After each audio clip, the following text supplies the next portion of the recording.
தமிழ்நாடு அரசு சார்பில் 2021, 2022 மற்றும் 2023 ஆண்டுகளுக்கான கலைமாமணி விருது வழங்கும் விழா சென்னை கலைவாணர் அரங்கில் நடைபெற்று வருகிறது. அதில் முதலமைச்சர் மு.க.ஸ்டாலின் உரையாற்றி வருகிறார். காட்சிகளை நேரலையில் பார்க்கலாம். கலை பண்பாட்டுத்துறையினுடைய இயக்குனர் திருமதி கவிதாராம் ஐஏஎஸ் அவர்களே, கலைமாமணி விருதுகள் பெற்றுள்ள கலைஞர்களே, சிறப்பு விருதுகள் பெறக்கூடிய திரு முருகேச பாண்டியன் அவர்களே, திரு ஜேசுதாஸ் குடும்பத்தைச் சார்ந்தவர்களே, திரு முத்துக்கண்ணம்மாள் அவர்களே, சிறந்த கலை நிறுவனம் மற்றும் நாடக குழுவினருக்கான கேடயங்களை பெற்றுள்ள கலைஞர் பெருமக்களே, கலைத்துறையை சார்ந்திருக்கக்கூடியவர்களே, உள்ளாட்சி அமைப்புகளின் பிரதிநிதிகளே, அரசு உயர் அலுவலர்களே, பத்திரிகை மற்றும் ஊடகத்துறை சார்ந்த நண்பர்களே, உங்கள் அனைவருக்கும் என்னுடைய அன்பான வணக்கம். தமிழ்நாடு இயலிசை நாடக மன்றத்தின் சார்பில் நடைபெறக்கூடிய இந்த மாபெரும் விழாவில் கலந்து கொண்டு தலை சிறந்த கலைஞர்களுக்கு விருதுகளை வழங்கி பாராட்டக்கூடிய வாய்ப்பு பெற்றமைக்காக நான் மகிழ்ச்சி அடைகிறேன். இந்த வாய்ப்பை எனக்கு ஏற்படுத்தி தந்திருக்கக்கூடிய மாண்புமிகு அமைச்சர் சாமிநாதன் அவர்களுக்கும், தமிழ்நாடு இயலிசை நாடக மன்றத்தினுடைய தலைவர் என்னுடைய இனிய சகோதரர் வாகை சந்திரசேகரன் அவர்களுக்கும், உறுப்பினர் செயலர் விஜயா தாயன்பன் அவர்களுக்கும் என்னுடைய மனமார்ந்த வாழ்த்துக்களையும் நன்றியை நான் தெரிவித்துக் கொள்ள விரும்புகிறேன். விருது பெற்ற கலைமாமணிகள் அனைவருக்கும் என்னுடைய மனமார்ந்த பாராட்டுக்களையும் வாழ்த்துக்களையும் நான் தெரிவித்துக் கொள்ள விரும்புகிறேன். உங்களுடைய கலை தொண்டை இத்தனை ஆண்டு காலம் நீங்கள் வெளிப்படுத்தி இருக்கிறீர்கள். ஆக அந்த உழைப்பை அரசு அங்கீகரித்து போற்றக்கூடிய இந்த பாராட்டு தான் தலை சிறந்த பாராட்டு. நம்முடைய துணை முதல்வர் தம்பி உதயநிதி எடுத்து சொன்னது போல, நம்முடைய இயலிசை நாடக மன்றத்தினுடைய தலைவர் சந்திரசேகர் அவர்கள் குறிப்பிட்டு காட்டியதை போல 1967 பேரறிஞர் அண்ணா கையால முத்தமிழறிஞர் கலைஞர் அவர்கள் பெற்ற இந்த கலைமாமணி விருதை இன்னைக்கு நீங்களும் பெற்றிருக்கீங்க. 2021, 2022, 2023 ஆகிய 3 ஆண்டுகளுக்கும் சேர்த்து பல்வேறு கலை பிரிவுகளில் விருதுகளை வழங்கி நானும் பெருமை அடைகிறேன்.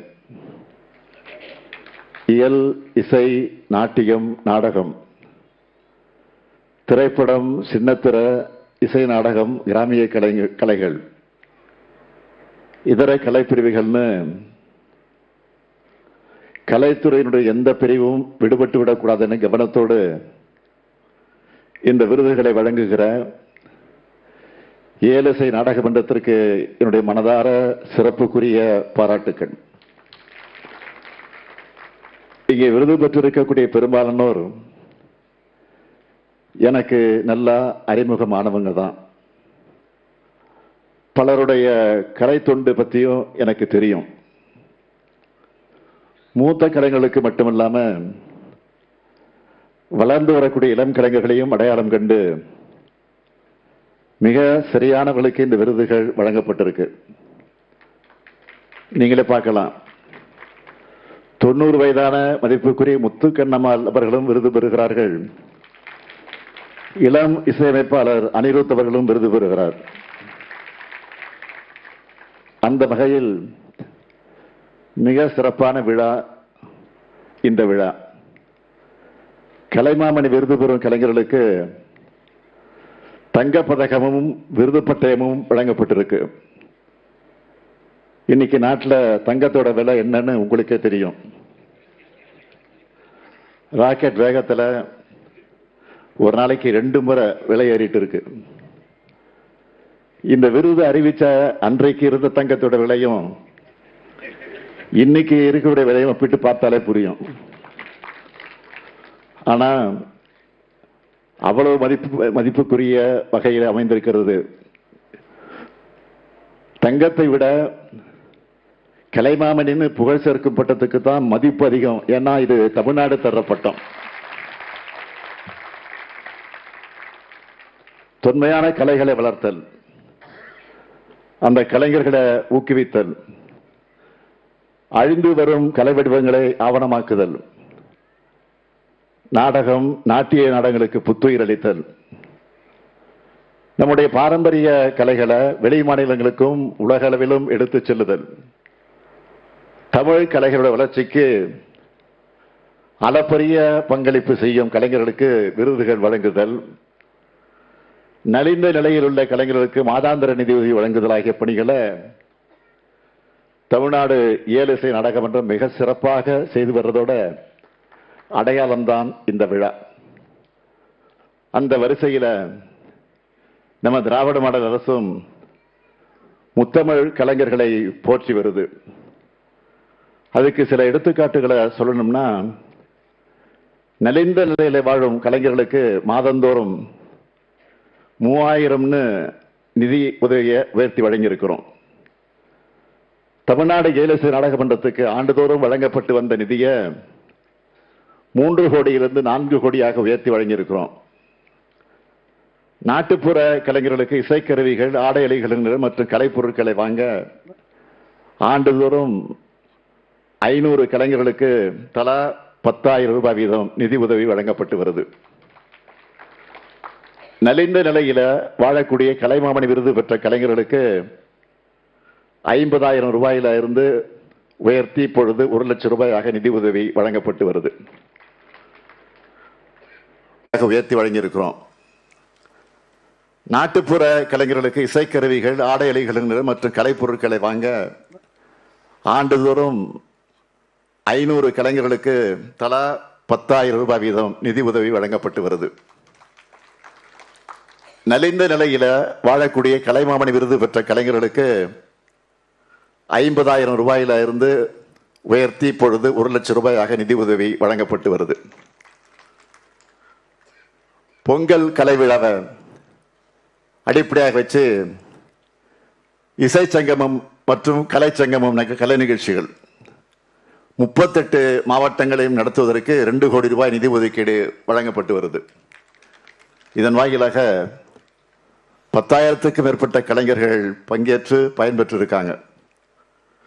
கலைமாமணி விருது பெற்ற கலைஞர்கள் அரசு பேருந்துகளில் கட்டணம் இல்லாமல் பயணம் செய்யலாம்னு அறிவிச்சிருக்கிறோம். புகழ்பெற்ற மறைந்த கலைஞர்களின் குடும்பங்களுக்கு குடும்ப பராமரிப்பு நிதி உதவி 25,000 ரூபாய் வழங்கப்பட்டு வருது. தமிழில் அரும்பெரும் கலை நூல்களை வெளியிட நூலாசிரியர்களுக்கு தலா 2 லட்சம் ரூபாய் நிதி உதவி வழங்கப்பட்டு வருது. வெளிநாடுகளில் தமிழ் கலைகளை கொண்டு செல்லக்கூடிய மகத்தான முன்னெடுப்பையும் செய்து கொண்டிருக்கிறோம். முத்தமிழ் அறிஞர் தலைவர் கலைஞர் அவர்களின் 100ஆண்டு விழாவை முன்னிட்டு வரலாற்று நாடக விழா, நாட்டிய விழா, கிராமிய கலை விழா, பழங்குடியினர் கலை விழா போன்ற கலை திருவிழாக்களை எல்லாம் நடத்தியிருக்கிறோம். தலைவர் கலைஞருடைய வழியில கலைஞர்களை போற்றும் அரசாக நம்ம திராவிட மாடல் அரசு இருக்கு. கலைஞரின் அரசு கலைகளை போற்றும் அரசாக, முத்தமிழை போற்றும் அரசாகத்தான் எப்பொழுதும் இருக்கும். அதுக்கு மாபெரும் எடுத்துக்காட்டுதான் சிம்போனி சிகரம் தொட்டிருக்கக்கூடிய தமிழர் இசைஞானி இளையராஜா அவர்களுக்கு திராவிட மாடல் அரசு எடுத்த மாபெரும் பாராட்டு விழா. உலகில் எந்த கலைஞருக்கும் எந்த அரசாங்கமும் இப்படி ஒரு பாராட்டு விழாவை நடத்தினதில்லைன்னு இசைஞானி அவர்களை குறிப்பிட்டார். என் மேல ஏன் இவ்வளவு பாசம்னு என்னால புரிஞ்சிக்க முடியலன்னு சொன்னார். இசைஞானி மேல இருப்பது, நமக்கு இருப்பது என்ன என்று கேட்டால் கலை பாசம், தமிழ் பாசம், தமிழர் என்கிற பாசம். அதனால்தான் அந்த விழாவை எடுத்தோம். இன்று உங்களுக்கும் அதே பாசத்தின் அடிப்படையில் தான் இந்த விருதுகளை வழங்குகிறோம். 3 தமிழையும் வளர்த்த இயக்கம்தான் திராவிட இயக்கம். திராவிட இயக்கம் மேடை தமிழை வளப்படுத்தியது, நாடகத் தமிழை வளர்த்து சமூகத்தை பண்படுத்தியது, இசைத்தமிழையும் வளர்த்தது. அது தமிழிசையாக இருக்கணும்னு வலியுறுத்தியது. திராவிட இயக்கத்தின் வளர்ச்சியோடு இந்த கலைகளும் வளர்ந்துச்சுன்னு சொல்லப்படுவதுதான் அது வரலாறு. 1944ஆம் ஆண்டு கலைவாணர் NSK அவர்கள் நாடகக் குழுவை தொடங்கினார். சீர்திருத்த கொள்கை கொண்ட நந்தனார் நாடகத்தை அரங்கேற்றினார். நாடகங்கள் மேல ஆர்வம் கொண்ட பேரறிஞர் அண்ணாதான் திராவிட நடிகர் கழகத்தை காஞ்சிபுரத்தில் உருவாக்கினார். திராவிட மறுமலர்ச்சி நாடக சபை, காஞ்சி திராவிட ஆனந்த நாடக சபை, சீர்திருத்த நாடக சங்கம், சுயமரியாதை நாடக சபா, முத்தமிழ் நாடக சங்கம், தமிழ் நாடக நிலையம் ஆகிய அமைப்புகள் அடுத்தடுத்து உருவாச்சு. பேரறிஞர் அண்ணா, பாவேந்தர் பாரதிதாசன், முத்தமிழறிஞர் கலைஞர், கண்ணன், தில்லைவில்லாளன், AK வேலன், சிந்தனை சிற்பி, சிற்றரசு, சிறுகதை மன்னர் SS தென்னரசு, KG ராதாமணாலன், திருவாரூர் தங்கராசு ஆகியோர் நம்ம இயக்கத்தில் அதிகமான நாடகங்களை எழுதினாங்க. கலைவாணர் NSK, நடிகவேல் MR ராதா, நடிப்பிசை புலவர் KR ராமசாமி, புரட்சி நடிகர் MGR, நடிகர் திலகம் சிவாஜி, லட்சிய நடிகர் SSR, DV Narayanasamy, KR Sitharaman, TN Krishnan, Chandrakanta, G Shakuntala, மனோகரமா உள்ளிட்ட இயக்க கருத்துக்களை நாடகங்கள் மூலமாக தங்களுடைய நடிப்பு மூலமாக மக்கள்கிட்ட கொண்டு சென்றாங்க. இவங்க எல்லோரும் திராவிட இயக்கத்தையும் வளர்த்தாங்க, நாடக கலையும் வளர்த்தாங்க. இந்த கலைகள் தமிழை வளர்க்கும் பெரும் தொண்டை செய்து கொண்டிருக்கிறது.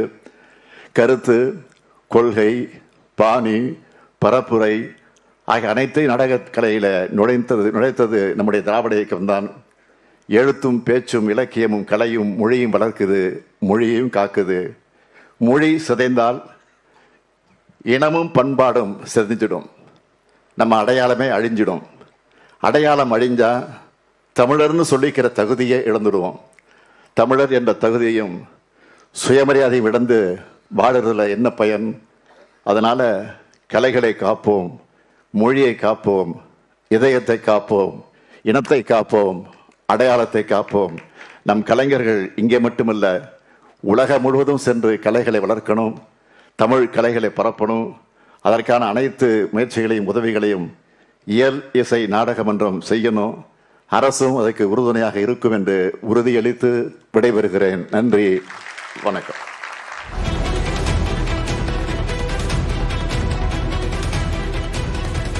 கலைமாமணி விருது வழங்கும் விழாவில் பேசிய முதலமைச்சர் MK ஸ்டாலின், தமிழுக்கான முக்கியத்துவம் எந்தளவிற்கு கொடுக்கப்பட வேண்டும், எந்தளவிற்கு திராவிட இயக்கத்தால் கொடுக்கப்படுகிறது என்ற பல்வேறு கருத்துக்களை பகிர்ந்தார். அதனை நாம் கேட்டோம்.